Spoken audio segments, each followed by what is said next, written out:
சுவையான தக்காளி சாதம் செய்ய தேவையான பொருட்கள் என்னென்னா அரிசி, தக்காளி, வெங்காயம், பச்சை மிளகாய், கொத்தமல்லி, புதினா, மிளகாய்த்தூள், பட்டை கிராம்பு பொடி, பட்டை கிராம்பு, அன்னாச்சிப்பூ, நெய், இஞ்சி பூண்டு பேஸ்ட், மல்லித்தூள். கடாய் நல்லா காஞ்ச பின்னாடி நம்ம தேவையான அளவு எண்ணெய் ஊற்றிட்டு அதில் நெய் ஊற்றிட்டு பட்டை கிராம்பு அன்னாச்சிப்பூ அதெல்லாம் போட்டுறணும். போட்டு நல்லா கரண்டியை வச்சு கிண்டி விட்டுட்டு வெங்காயம், பச்சை மிளகாய், கொத்தமல்லி அதெல்லாம் வச்சுருந்தோம்ல அந்த எல்லாத்தையும் போட்டு அந்த வெங்காயம் நல்லா ப்ரௌனிஷாக வதங்குற முடிய நல்லா கிளறி விட்டுகிட்டே இருங்க, கிண்டி விட்டுட்டுருங்க.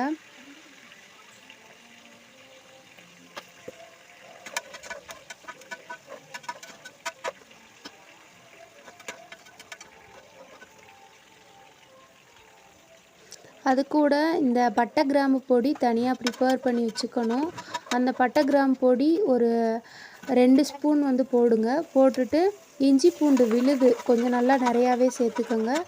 சேர்த்துட்டு அதையும் நல்லா கிண்டி விடுங்க. கிண்டி விட்டுட்டு நம்மளுக்கு எண்ணெய் கொஞ்சம் நல்லா நிறையா ஊற்றும்போது நம்மளுக்கு இந்த மாதிரி ஒட்டாமல் நல்லா இந்த இஞ்சி பூண்டு பேஸ்ட்டு ஒட்டாது.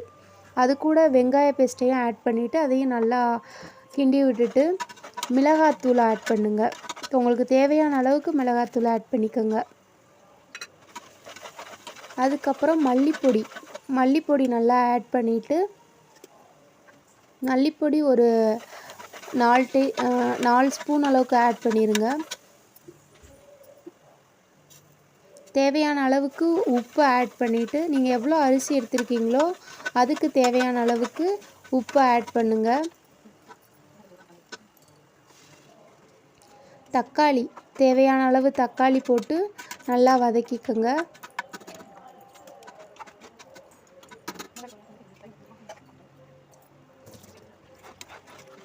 நல்லா வதங்கி அந்த எண்ணெயெல்லாம் மேலே வரும் அந்த அளவுக்கு அதை நல்லா வதக்கிக்கோங்க. இந்த இதில் தெரிகிற மாதிரி நல்லா வதக்கிக்கோங்க. நல்லா வதக்குனிங்கன்னா அந்த எண்ணெய் ஃபுல்லாக நல்லா மேலே வந்துடும். அது கூட நம்ம தேவையான அளவு தண்ணியை ஆட் பண்ணிவிட்டு அரிசி நீங்கள் எவ்வளோ அளவுக்கு அரிசி எடுத்துருக்கீங்களோ அதை விட அதே இதில் இப்போ 1 செம்பு அரிசி எடுத்துருந்தீங்கன்னா 1.5 செம்பு தண்ணி வைங்க.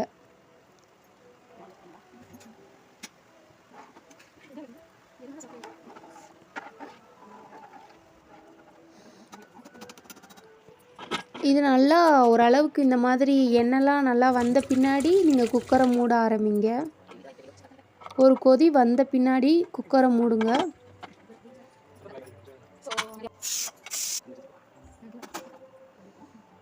அதுக்கப்புறம் நீங்கள் நல்லா அதை குக்கரை எடுத்துட்டு 4 விசில் விட்ட பின்னாடி எடுத்துட்டு நெய் ஊற்றி நல்லா மெல்ட் பண்ணி நெய் ஊற்றுங்க. நெய் ஊற்றி நல்லா கிளறி விட்டுருங்க. கிளறி விட்டிங்கன்னா உங்களுக்கு சுவையான தக்காளி சாதம் ரெடி ஆயிரும்.